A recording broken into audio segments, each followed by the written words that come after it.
ways, till my shadow turns to sun rays, and on we'll go, through the wastelands, through the highways, and on we'll go. Where everyone was in the silo at all times, he's going to keep track of that right over here on the locator board using that grease pencil. Now, our officers were going to be the only armed personnel in the complex. Nobody else was going to be carrying on them. Our enlisted personnel consisted of our BMAT and our MFT. Our BMAT is our ballistic missile analyst technician, and he is responsible for monitoring the missile. Now, he was going to do that on these three panels right behind me over here. And then we have our MFT, our missile facilities technician, and he's responsible for monitoring the facilities of the site. He was going to do that right over here on these two panels. Now, it was a young man's game down here. Our officers were usually around the ages of 25, while our enlisted personnel were usually around the ages of 18, 19 years old. Imagine this being your first job out of high school. Now, we were also going to be a boys club down here. That was at least until the 1970s, because it wasn't until the 1970s where combat positions opened up to women, and this was actually one of the first combat positions a woman could hold, but till then, it was a boys club. Now, what was our crew doing down here during their 24-hour shift? Well, they would have lots of messages to answer, lots of logs to fill out. The most important thing they were going to be doing was the checks of the complex. Now, they were going to check every switch, every gauge, every knob to target to, but if instructed to, and if only instructed to, our commander can change it from 1 or 3. But like I said, we didn't know the exact location or nature of this target, and this had to do for 2 reasons. 1, security, and 2, psychological. Commander, this one is going to be for you, and deputy commander, this one is going to be for you. Now, when that message came on, they were going to have to copy down each and every single character. That message sounded a little something like this.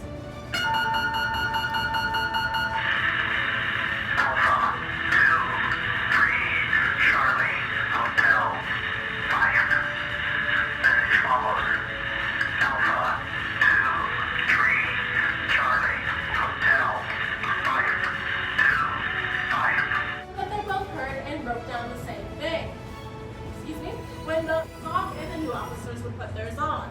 When they got this job, these padlocks were issued to them. They were told in a combination that nobody else would know which one was the correct one.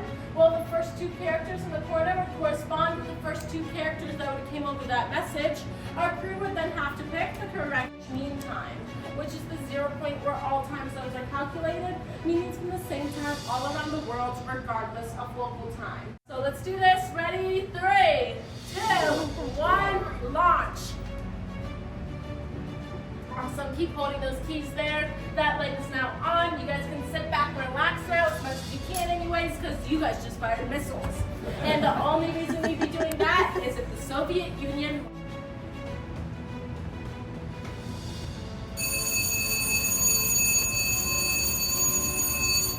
Alright, our silo doors have now opened up. Here in about 12 to 15 seconds, we're going to hear that klaxon alarm. You guys should be seeing those lights coming up there now.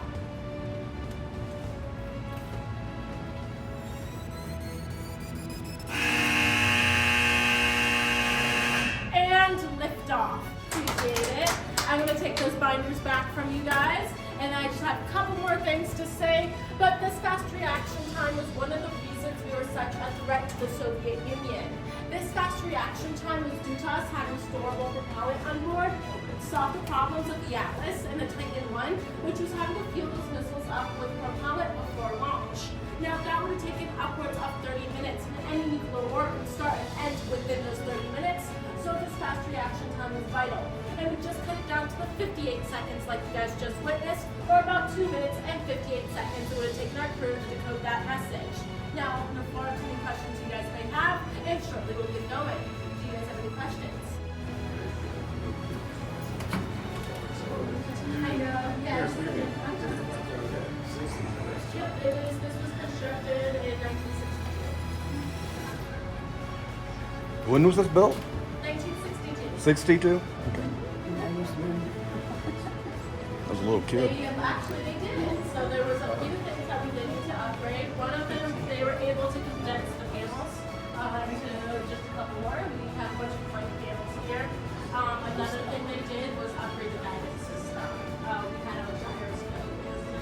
springs. artificial way down a light shaft, and that you'll see down Potential the spring. collimator. And then into the cable is called an armor collimator, and then that was shot that way to the direction of the zero edge, which is in this I got spring inside of springs. Yeah, but it's There's three springs in here. 1, 2, 3. oh, okay, There's okay. 3.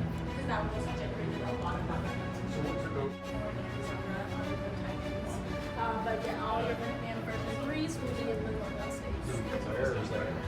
We know where some of them are. There's so many springs. Where nobody knows where Huh? they are. This room moves.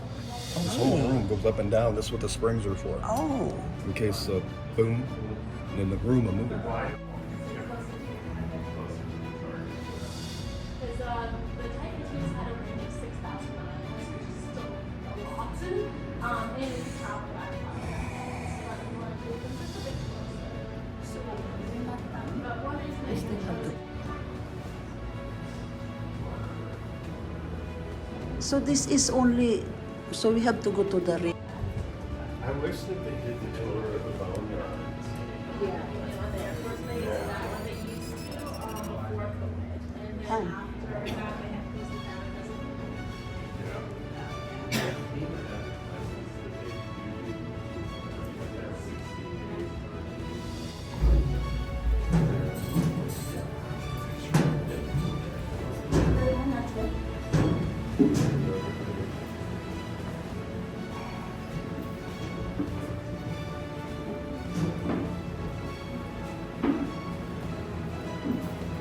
How far are we supposed to go? I don't know. Did we come in this way?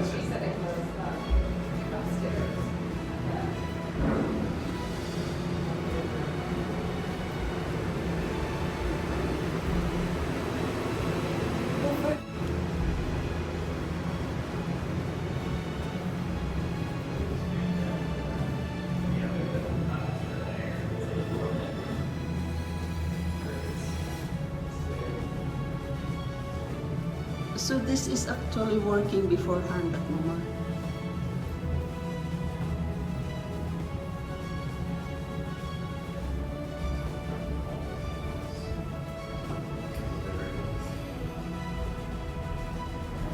You have to wait. You have to wait here.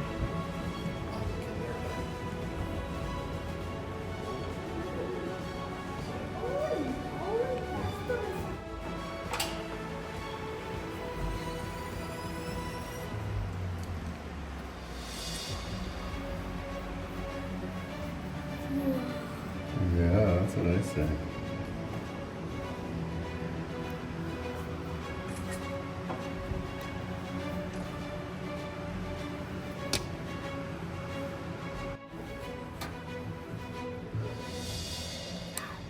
It does go down.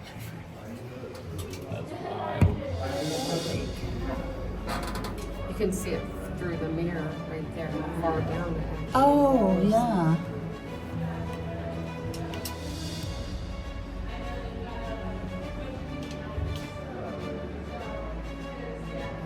Oh, Lord.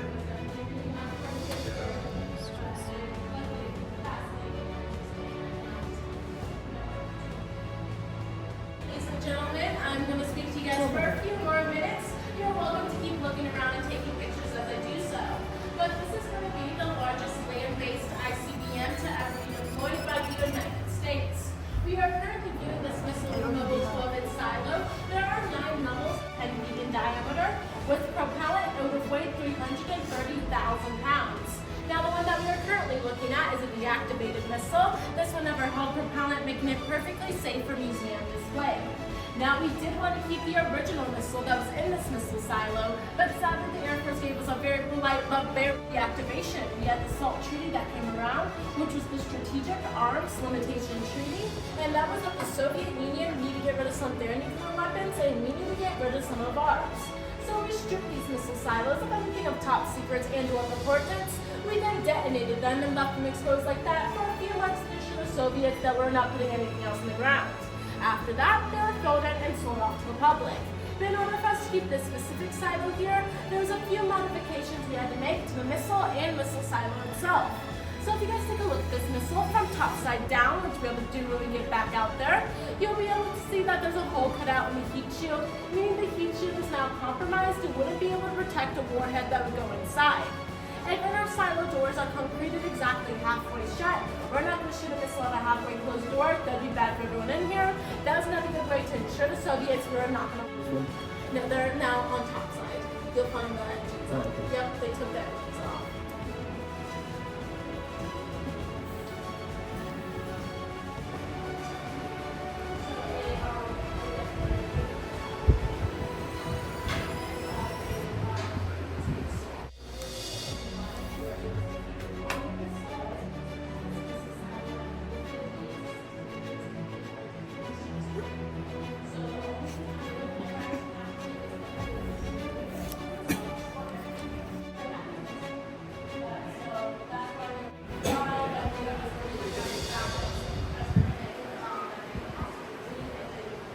That's the one hand. I guess. Cannot go in.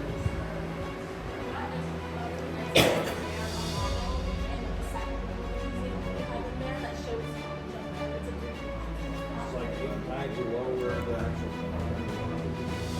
Yes, so level 7 is one of the very bottom. Yep. Alright, ladies and gentlemen, if you guys will follow me, we're going to go right back down. Thank you.